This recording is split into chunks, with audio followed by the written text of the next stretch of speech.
নেত্রকোনা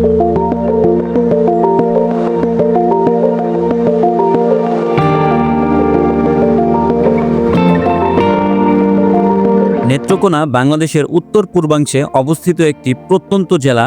এটি একটি গুরুত্বপূর্ণ জেলা শহর ও প্রশাসনিক কেন্দ্র এবং এর কিছু অংশ মেঘালয়ের গারো পাহাড়ের সাথে সংযুক্ত।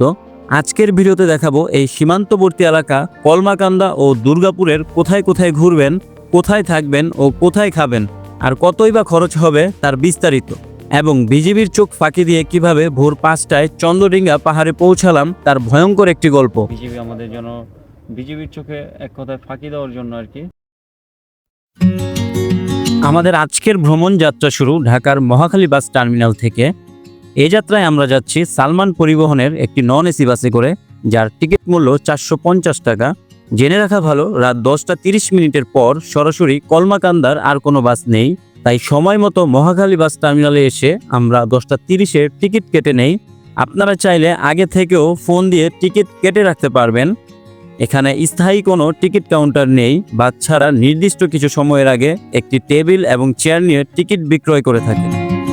রাত 10:29 আমাদের বাস আল্লাহর নাম নিয়ে যাত্রা শুরু করে কলমাকান্দার উদ্দেশ্যে।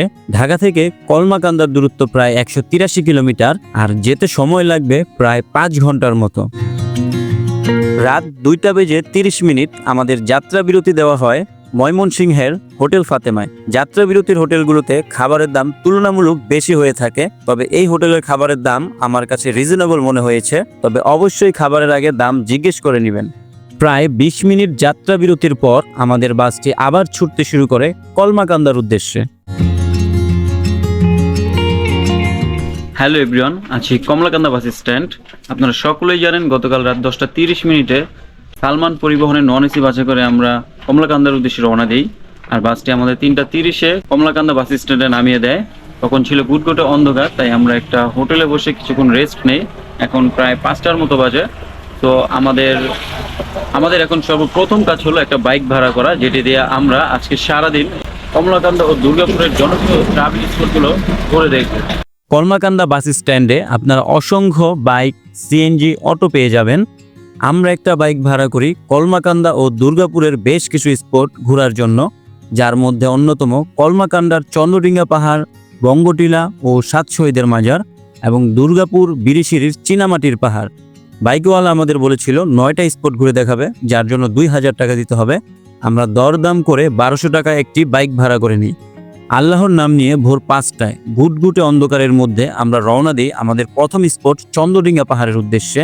বর্তমানে আমাদের দেশের সাথে ভারতের সম্পর্ক কিছুটা অবনতির কারণে চন্দ্রডিঙ্গা পাহাড়ে যাওয়া নিষেধ, কারণ চন্দ্রডিঙ্গা পাহাড় পুরোটাই পড়েছে ভারতের মেঘালয় রাজ্যে। বিজেপির চোখ ফাঁকি দেওয়ার জন্য আমরা অন্ধকারের মধ্যে এই কনকনে শীতের রাতে চন্দ্রডিঙ্গার উদ্দেশ্যে রওনা দিই, কারণ 7টা বেজে গেলে বিজেপি চেকপোস্ট এসে পড়বে, তখন আপনি কিছুতেই চন্দ্রডিঙ্গা পাহাড়ে যেতে পারবেন না। ভোর প্রায় 6টা, তখন আমরা পাঁচগাঁও চন্দ্রডিঙ্গার কাছে এসে পৌঁছাই। তখনও ভোরের আলো পুরোপুরি ফুটে ওঠেনি। আবছা আলোতে আমরা ভিতরে প্রবেশ করতে থাকি। আমরা এখন প্রবেশ করছি চন্দ্রডিঙ্গা পাহাড়ের ভিতরে যাওয়ার চেষ্টা করব, উপরে ওঠার চেষ্টা করব। এখন বাজে প্রায় 6টা 15। আমরা আপনারা সকলেই জানেন আমরা খুবই সকালবেলা রওনা দিয়েছি এই চন্দ্রডিঙ্গা পাহাড়ের উদ্দেশ্যে। বিজিবি আমাদের জন্য বিজিবির চোখে এক কথায় ফাঁকি দেওয়ার জন্য আর কি। চলুন ভিতরে প্রবেশ করি।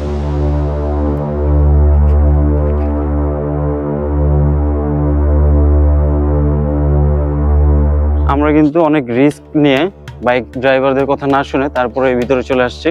এই যে কিন্তু সেই বটগাছটি, এই বটগাছটির নিচে এসে সবাই রেস্ট নেয়। আর বটগাছটি কিন্তু বিশাল বড়। খুবই রিস্ক নিয়ে আসছি। আমাদের বাইকওয়ালা আসতে না করেছিল, আসার সময় বিজেপিও না করেছিল যেন ওই সীমানার বাসটার বাইরে যেন না যাই। তাও আমরা অনেক রিস্ক নিয়ে আসছি শুধুমাত্র আপনাদের দেখানোর জন্য।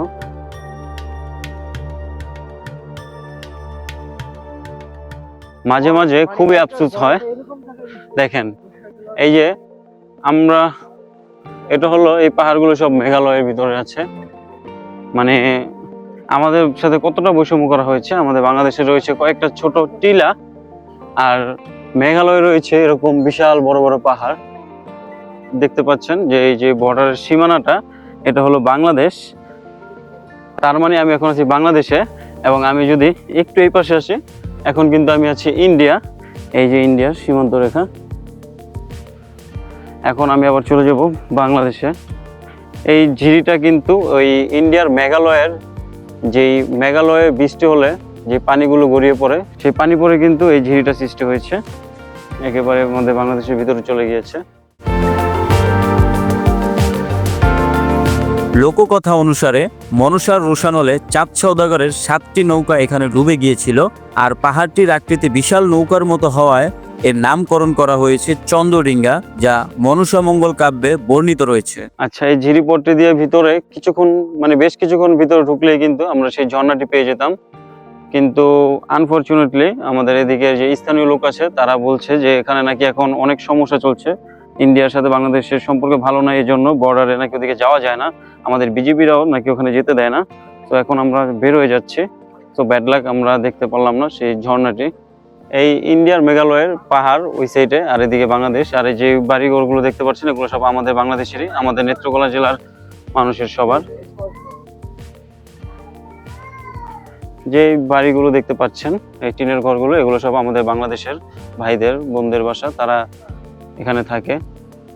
এগুলো ভাই কি আপনার নিজের বাড়ি এগুলো না? আচ্ছা, মানে কি বাপদাদার নাকি ক্রয়কৃত? না না না, আমাদের নিজস্ব কাগজপত্র। ও আচ্ছা, ঠিক আছে। ধরে নেন বর্তমানে যে পর্যটক যে আসবে, এই নিরাপত্তা তো দেশ সরকার নাই, সরকার না থাকার কারণে মানে সরকার বন্ধ হয়ে গেছে। ও, আবার সরকার আসলে আবার চালু হয়ে মানে আমাদের দেশে নির্বাচিত সরকার আসলে তারপর আবার দেখা গেছে আমরা ওদিকে একটু ঘুরতে পারবো। আচ্ছা, ঠিক আছে, ধন্যবাদ আপনাকে। তাই আপনারা যারা এই নির্বাচনের আগে এখানে আসার চেষ্টা করবেন, এই চন্দ্রডিঙ্গা পাহাড়ের ভিতরে যাওয়ার চেষ্টা করবেন না, এইখানে পর্যন্ত এসে ঘুরে যেতে পারবেন, কারণ অনেক রিস্কি জায়গা, বিজিবি বা স্থানীয় মানুষরা আমাদের ভিতরে ঢুকতে দেয়নি। আর এখানে আপনারা এই চন্দ্রডিঙ্গা পাহাড়ের নিচে এখানে পেয়ে যাবেন ইন্ডিয়ার বিভিন্ন প্রোডাক্ট।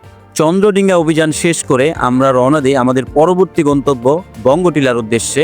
চন্দ্রডিঙ্গা পাহাড় থেকে বঙ্গটিলা পর্যন্ত যেতে সময় লেগেছিল আনুমানিক 30 মিনিটের মতো। চন্দ্রডিঙ্গা পাহাড় থেকে আসার সময় এই জায়গায় কিন্তু বিজিবি আমাদের আটকিয়েছিল, তারপর সরি বলে রিকোয়েস্ট করে আমরা কোনো মতে চলে আসি। আপনারা কেউ যেতে চাইলে অবশ্যই আপনারা রিস্ক নিয়ে যাবেন, আমি কাউকে যাওয়ার জন্য এই সময়টাতে উৎসাহিত করছি না। কি নদী ভাই? গৌরগোনা। এখন আমরা পাড়ি দিচ্ছি গৌরগোনা নদী।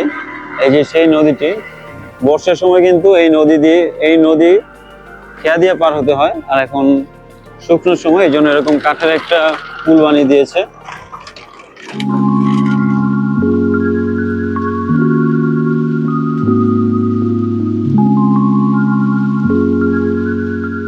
আমরা এখন চলে আসছি গোপালবাড়ি টিলা, যেটা বঙ্গটিলা নামেও বলে থাকে অনেকে। এটা লেঙ্গুরা ইউনিয়নে পড়েছে। আর এই যে সেই টিলাটি, এখন আমরা এই টিলার উপরে উঠবো। এই টিলার উপরে উঠে এই টিলাটার সৌন্দর্য দেখার চেষ্টা করব। আমরা এখন বঙ্গটিলার উপরে উঠছি, আর এই টিলাটা মোটামুটি বেশ খাড়া, এখান দিয়ে আপনাদের উপরে দিকে উঠতে হবে। মোটামুটি 5 থেকে 10 মিনিটের একটা ট্রেকিং এর প্রিপারেশন নিয়ে আসবেন। আমরা কিন্তু উঠতে উঠতে এই বঙ্গটিলার একেবারে উপরে চলে আসছি। আর ওই যে ওটা হলো ইন্ডিয়ার কাঁটাতারটা দেখা যাচ্ছে। এই কাঁটাতারের ওই পাশে হলো ইন্ডিয়া, আর এই পাশে হলো বাংলাদেশ। আর আমরা একেবারে ওই নিচ থেকে এই বঙ্গটিলার একেবারে উপরে চলে আসছে।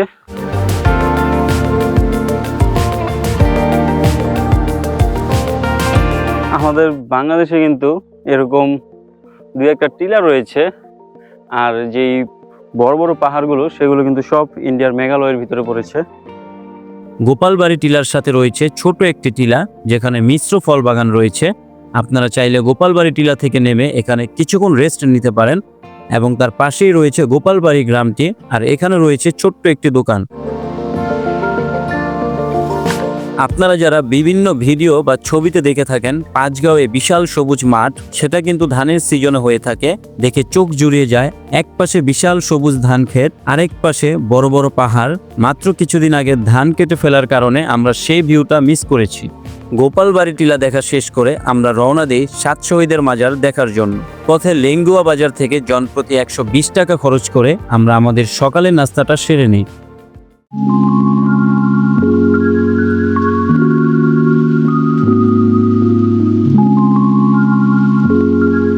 আমরা কিন্তু অলরেডি চলে আসছি 7 শহীদের মাজারে।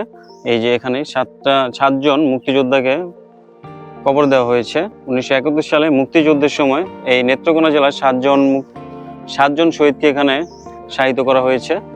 আর এই কবরস্থানের পরে কিন্তু বাংলাদেশের সীমানা শেষ, ভারতের সীমানা শুরু। এটা কিন্তু ভারত, এখানে যাওয়া নিষেধ। আর এর পাশে রয়েছে ধনেশ্বরী নদী। এই নদীটাও কিন্তু ইন্ডিয়ার মেঘালয়ের পানি থেকে সৃষ্টি হয়েছে এই নদীটি। এই নদীর কাছেও যাওয়া নিষেধ, এটাও ইন্ডিয়ার। আর এখান থেকে কম দামে ইন্ডিয়ান চকলেট, সাবান, টুথব্রাশ এগুলা কিনতে পারবেন। হয়তো এগুলো চোরাইভাবে ইন্ডিয়া থেকে আনা হয়েছে। 7 শহীদের মাজার দেখা শেষ করে আমরা রওনা দিই দুর্গাপুর বিরিশিরির উদ্দেশ্যে, যেখানে রয়েছে চীনামাটির পাহাড় ও নীল পানির হ্রদ। কাকা, আপনারা নদীতে কি করেন? কয়লা তোলেন না? এই কয়লা কি ইন্ডিয়ার মেঘালয় থেকে আসে?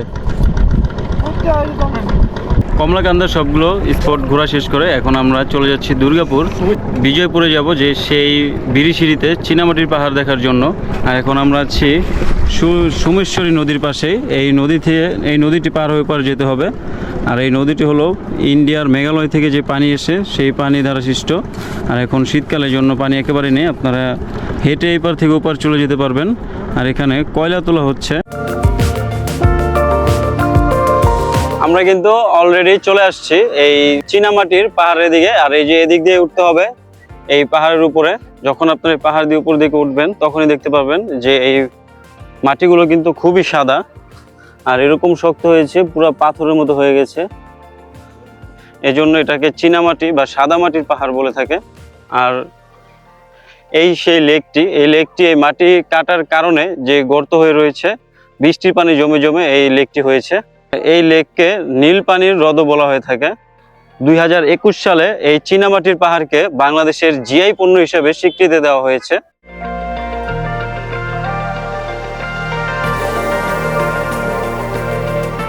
চীনামাটির পাহাড়ের উপরে উঠেছি আমরা এখন। ওই নিচ থেকে উপরে উঠলাম, দেখি কতটুকু পর্যন্ত উঠা যেতে পারে। এখন শীতকাল, তাই এই লেকগুলো শুকনা হয়ে আছে। বর্ষাকালে এর আসল রূপ দেখা যায়।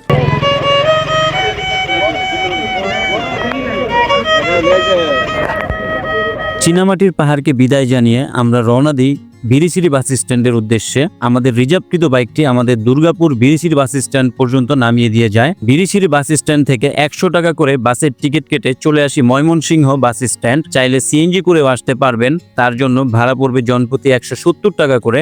ময়মনসিংহ বাস স্ট্যান্ড থেকে 250 টাকা করে টিকিট কেটে ছুটে চলে আমাদের সেই চিরচেনা গন্তব্য ঢাকার উদ্দেশ্যে।